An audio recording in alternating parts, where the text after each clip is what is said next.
Mesdames et messieurs, bonsoir, il est 20h à Ouagadougou. Je suis ravi de vous retrouver pour cette session d'information dont voici les titres. Les forces de défense et de sécurité peuvent compter sur les forces vives du Sourou dans la lutte contre le terrorisme. Ils l'ont témoigné ce samedi matin à travers une marche de soutien. Le point dans ce journal. Lutte contre la drogue au Niger, un réseau international démantelé et une grosse quantité de produits illicites saisis. Une fois de plus, bonsoir et bienvenue. Les forces vives de la province du Sourou ont battu le pavé ce samedi pour exprimer leur ras-le-bol face aux attaques terroristes qui endeuillent le Burkina Faso.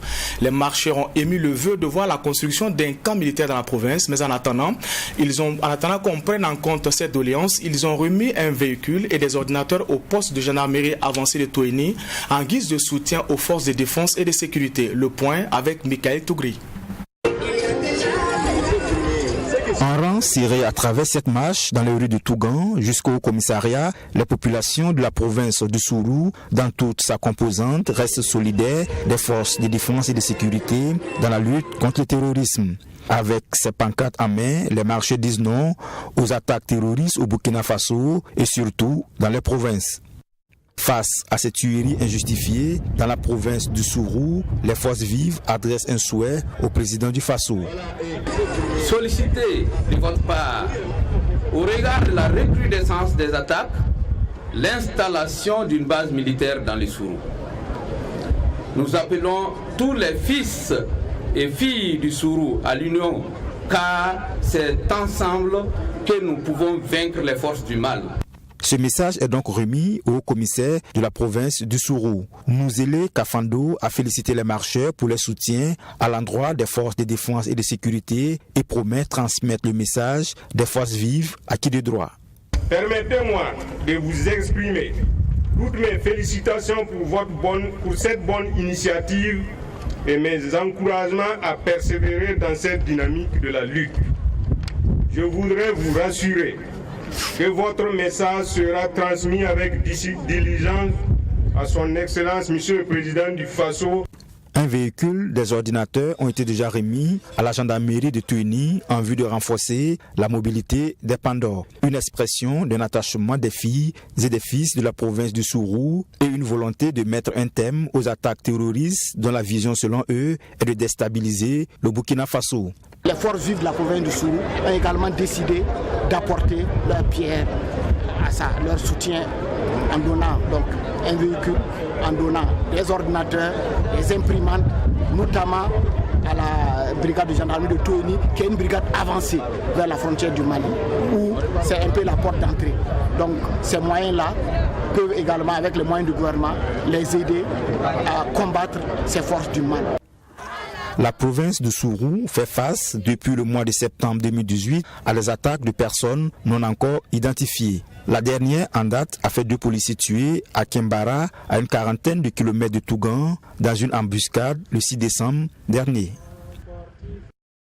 Vous le savez, c'est Manga, la cité de l'Épervier, qui va abriter les festivités du 11 décembre. Et à quelques jours de ce rendez-vous, la question sécuritaire est au cœur des préoccupations. Le ministre de la Défense, fils de la localité et ancien maire de la commune de Manga, s'est exprimé sur la question au micro de notre correspondant sur place. Jean-Claude Bouda s'est réjoui des réalisations faites dans le cadre du 11 décembre et a rassuré les populations quant à la bonne tenue des festivités. Toujours le point avec Jean-Eudes Bambara. Et effectivement, Manga va abriter la commémoration du 58e anniversaire de l'accession de notre pays à l'indépendance. C'est une très grande fierté pour nous et comme vous l'avez dit, c'est une opportunité pour effectivement développer les infrastructures au niveau de la ville. Vous avez vu qu'il y a eu le bitumage des voies, il y a eu beaucoup de voies qui ont été bitumées, il y a eu des infrastructures qui ont été construites comme la salle polyvalente, il y a la place de la Nation, il y a la cité des forces vives, il y a des opérateurs économiques qui ont investi, qui ont même construit des hôtels. Donc on sent le développement. Et toute cette dynamique a créé de la richesse et a créé des emplois. Les jeunes ont pu avoir des emplois temporaires, des revenus ont été distribués. On dit que quand le bâtiment va, tout va. Donc je pense que ça a apporté un plus à la commune, ça a apporté un plus à la province du Zunwego. C'est que les forces de défense et de sécurité sont mobilisées et sont engagées pour assurer une sécurité maximale de la manifestation et de la commémoration. En tout cas, mais je dois dire que cela doit interpeller tous les citoyens et les citoyennes de cette ville pour aider les forces de défense et de sécurité avec le renseignement. En tout cas, nous avons pris toutes les dispositions sur le plan sécuritaire pour que les différentes activités prévues dans le cadre du 11 décembre puissent se dérouler normalement et dans la quiétude. Nous restons à Manga où Coris Bank International a procédé à l'ouverture de sa 47e agence au Burkina Faso. Une inauguration qui a eu lieu ce jeudi 6 décembre 2018 avec pour ambition de booster le développement économique et surtout soutenir les petites et moyennes entreprises de la localité. Suivez plutôt. Sobre mais solennelle, la cérémonie d'inauguration de la nouvelle agence Coris Bank à Manga. Après 5 ans de réflexion, le projet d'implantation de Coris Bank s'est enfin concrétisé au grand bonheur des clients. Et pour le chef de la nouvelle agence, cette inauguration témoigne de la volonté de la banque autrement de participer au développement local et au dynamisme des collectivités territoriales du Burkina Faso. Coris Bank vous réserve une gamme variée de produits d'épargne ainsi que de cartes bancaires pour vous permettre d'avoir accès aux services bancaires 24 heures sur 7 jours. Quant à vos besoins de financement, nos différents types de crédits sont disponibles pour vous accompagner au mieux dans la réalisation de vos projets. Dans la veine de toujours mieux vous servir, Coris Bank International a lancé une nouvelle innovation, j'ai nommé Coris Money. Coris Money est un portefeuille électronique qui permet aux clients et non-clients de Coris Bank d'effectuer des opérations de dépôt et retrait. Avec l'ouverture de cette nouvelle agence, 47e du genre, Coris Bank est désormais présente dans les 45 provinces du Burkina Faso. Et selon le directeur général de cet établissement financier, l'avènement de l'agence Manga entre en droite ligne de la politique d'extension du réseau de la banque. Coris Bank International reste la première banque du Burkina Faso dans le financement des opérateurs économiques, des particuliers, des ménages et des producteurs agricoles. Forte de ces acquis, Coris Bank International entend poursuivre sa dynamique de croissance et de satisfaction de sa clientèle pour le bonheur des populations et l'émergence de notre économie. C'est ainsi que nous avons le plaisir, en ce jour, d'inaugurer l'agence de Manga, votre agence. Un nouveau site qui vient renforcer le maillage du réseau national. En plus du Burkina Faso, Coris Bank est présente dans 6 pays de la sous-région, dont le Togo, la Côte d'Ivoire, le Niger, le Bénin, le Mali et le Sénégal. L'inauguration de la nouvelle agence dans la cité de l'Épervier, qui intervient à quelques jours de la commémoration du 58e anniversaire de l'indépendance du Burkina Faso, donne à en croire le maire de la commune de Manga le ton des festivités. Open Burkina, une association œuvrant pour l'amélioration de la transparence et la participation citoyenne, s'est officiellement présentée ce 8 décembre aux hommes de médias. Ce fut l'occasion pour cette structure créée en 2014 de revenir sur ses projets en cours et surtout ceux en réflexion. Joseph Yao et Sylvie Thiemtouré pour le reportage. Contribuer à construire une société plus démocratique et surtout promouvoir la transparence dans la gestion des biens publics au Burkina Faso, c'est à cet objectif qu'Open Burkina vise depuis sa création en 2014 et ce, à travers la participation citoyenne. Et ce 8 décembre, l'association s'est officiellement présentée aux hommes des médias. Open Burkina travaille dans principalement 2 grands domaines d'action. Et le premier domaine, c'est la promotion de la bonne gouvernance. Ça veut dire qu'il y a des actions, il y a des projets que nous mettons en œuvre dans le cadre de la promotion de la bonne gouvernance. Ça, c'est les projets tels que les marchés publics ouverts, l'ouverture des données de l'aide. Voilà. Et il y a des actions aussi que nous menons dans le domaine de la promotion économique et développement économique tel que les villes intelligentes, prototypage de capteurs.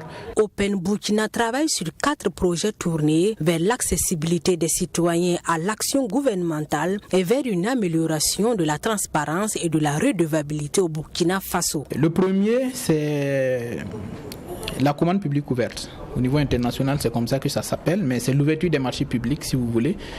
Rendre accessibles les données sur les marchés publics depuis la planification jusqu'à l'exécution. Le deuxième projet, c'est par rapport au transport. Voilà. On est en train de collecter les données sur le transport pour faciliter aussi bien la mobilité interurbaine que la mobilité urbaine. Et au coordonnateur de Open Burkina d'ajouter le partenariat pour un gouvernement ouvert et le projet de soutien aux solutions données à l'Afrique francophone. Open Burkina compte travailler aussi à la collecte de données sur la qualité de l'air à Ouagadougou ainsi que sur l'ouverture de plans de développement. La directrice générale du Musée national a été officiellement installée dans ses fonctions le 7 décembre. Rasmata Savadogo reprend le flambeau des maires de Alassane Ouangou qui a passé 14 mois à ce poste. Et c'est sur les acquis de ce dernier que la directrice entrant veut ouvrir de nouvelles perspectives pour le rayonnement du Musée national. Le point de la cérémonie de passation de charge avec Nelly Tapsoba. Après 14 mois passés à la tête du Musée national du Burkina Faso, Alassane Ouangou passe le flambeau à Rasmata Sawadogo. Occasion pour ce dernier d'encourager son successeur dans une suite des projets en cours. Selon lui, le bilan reste satisfaisant malgré les difficultés auxquelles fait face le Musée national. Je suis satisfait de mon passage au Musée national parce que, comme on dit, ça veut dire que dans tout service, ça dit qu'il y a beaucoup de choses qu'on apprend et il y a beaucoup de choses qu'on initie. Ça dit que le Musée national, comme on l'a dit, les moyens font très très défaut.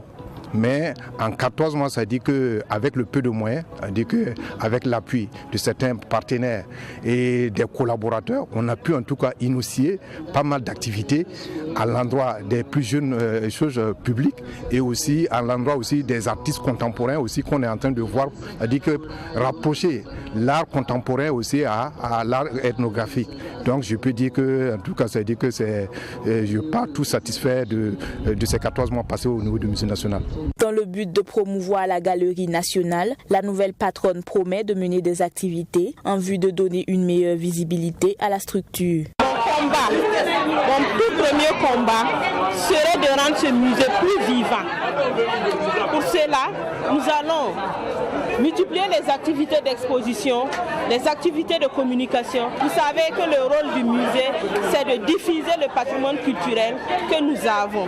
Et nous comptons vraiment qu'avec l'aide de tous, nous allons pouvoir relever les défis. Concernant le rapatriement du patrimoine culturel burkinabé présent en France, la nouvelle directrice générale entend s'atteler activement afin de mettre toutes les stratégies en place pour le recevoir. Notre Zoom du jour porte sur la toute première présentatrice de la télévision nationale du Burkina. Elle a fait ses premiers pas en 1975 d'abord à la radio nationale, puis en 1980 à la télévision nationale. Jeanne Koulibaly, puisque c'est d'elle qu'il s'agit, est restée à la présentation jusqu'en 1999. Aujourd'hui, conseillère au Conseil supérieur de la communication, elle porte un regard critique sur le métier. Retour sur son parcours avec Issa Compaoré et Amandine Lalsaga. Mesdames, Messieurs, bonsoir et bienvenue à ce journal séminaire sur l'interdiction des mines antipersonnelles. Le gouvernement et les ONG basées au Burkina disent non. Nous sommes dans les années 90. Un journal télévisé présenté par la toute première présentatrice de la télévision nationale du Burkina. Jeanne Koulibaly avait déjà à son compteur plus d'une dizaine d'années d'expérience au petit écran. Aujourd'hui, celle qu'on appelle affectueusement la doyenne est à la retraite, mais conserve son élégance qui a marqué plus deux décennies durant à la présentation télé. Elle se souvient de ses premiers pas dans le journalisme. J'ai fait mes premiers pas d'abord à la radiodiffusion nationale. À la télévision, quand j'étais, c'est pas pour dire que je portais la culotte, mais je me suis dit, tu es la seule femme parmi ces hommes-là, Jeanne ne te laisse pas faire. Jeanne Koulibaly s'est tout simplement imposée et elle doit sa réussite à la rigueur dans le travail et à son humilité. Je t'ai imposé une conduite, un caractère. Jeanne, fais-toi respecter, sois humble, ne te prends pas la tête, c'est parce que c'est Jeanne Koulibaly, la journaliste vedette. Non. Et je me confondais à tout le monde. Quand il y a des occasions où je me retrouve dans des cérémonies avec les gens, Et même quand il me félicitait, ça me gênait un peu. Audience d'abord du chef du gouvernement, Kadri Désiré Ouedraogo, a reçu ce matin le directeur exécutif du programme alimentaire mondial, le PAM.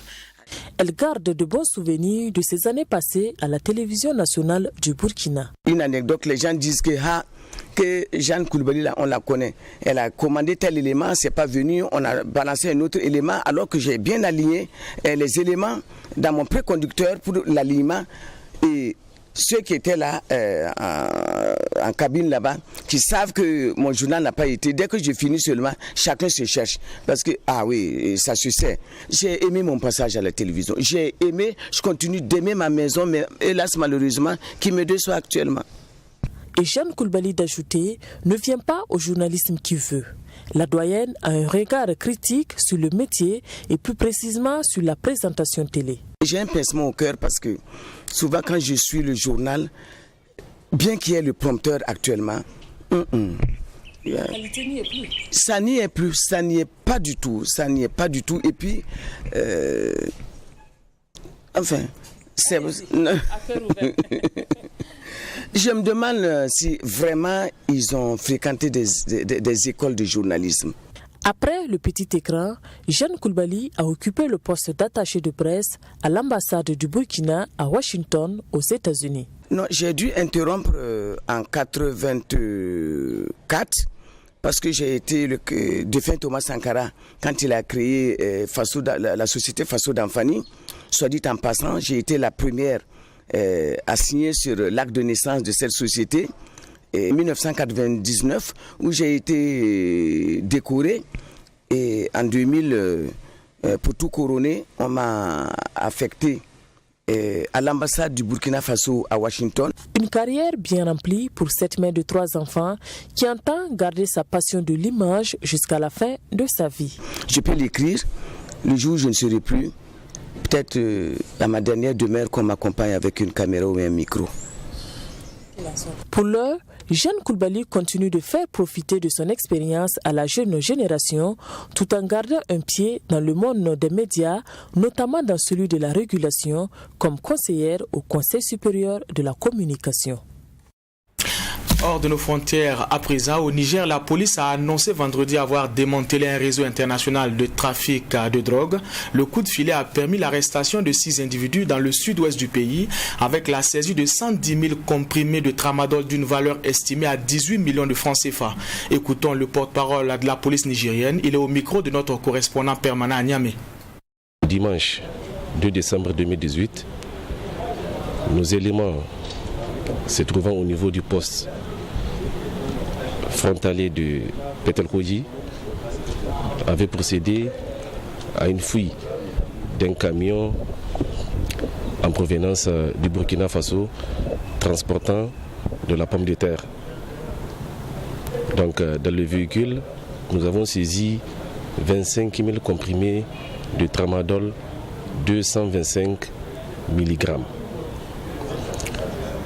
Donc l'enquête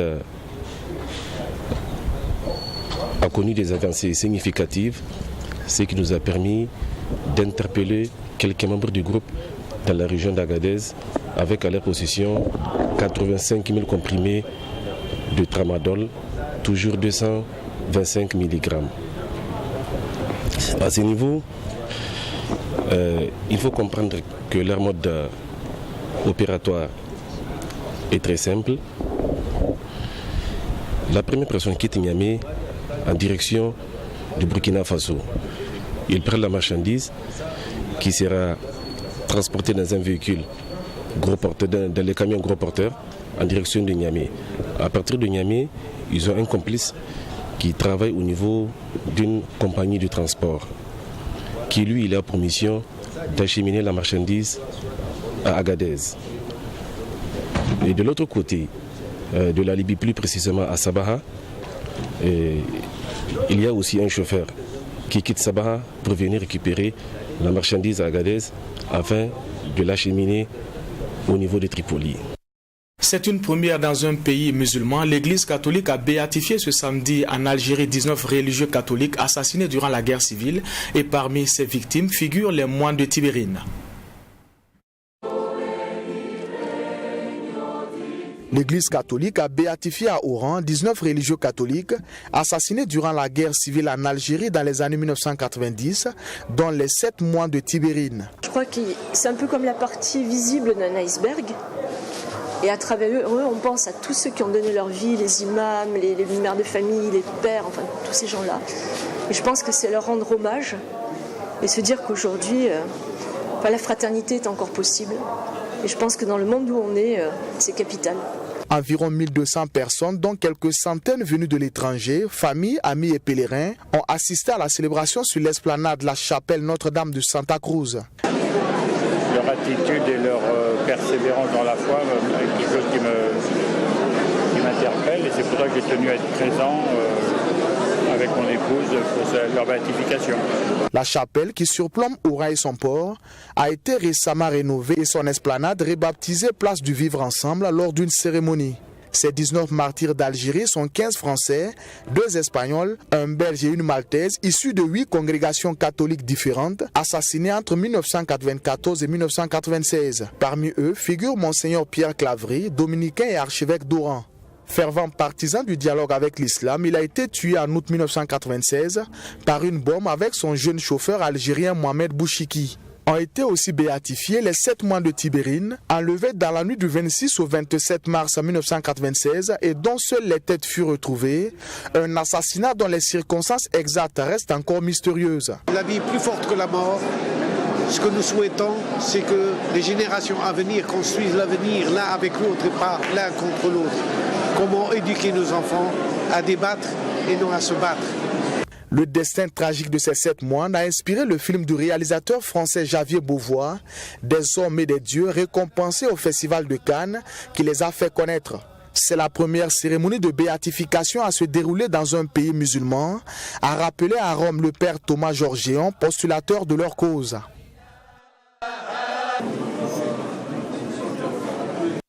C'est une scène devenue familière dans les cimetières d'Afrique du Sud. Face à la démographie galopante, les fossoyeurs n'ont pas d'autre choix que d'ouvrir des tombes pour enterrer de nouvelles dépouilles. Une situation qui fait craindre la fermeture de certains cimetières municipaux. Suivez plutôt. L'Église catholique a béatifié à Oran 19 religieux catholiques assassinés durant la guerre civile en Algérie dans les années 1990, dont les 7 mois de Tibérine. Je crois que c'est un peu comme la partie visible d'un iceberg. Et à travers eux, Mesdames et messieurs, c'est ici que s'arrête cette édition. Merci pour votre fidélité. Excellente soirée à tous et à toutes en compagnie de la télévision interactive.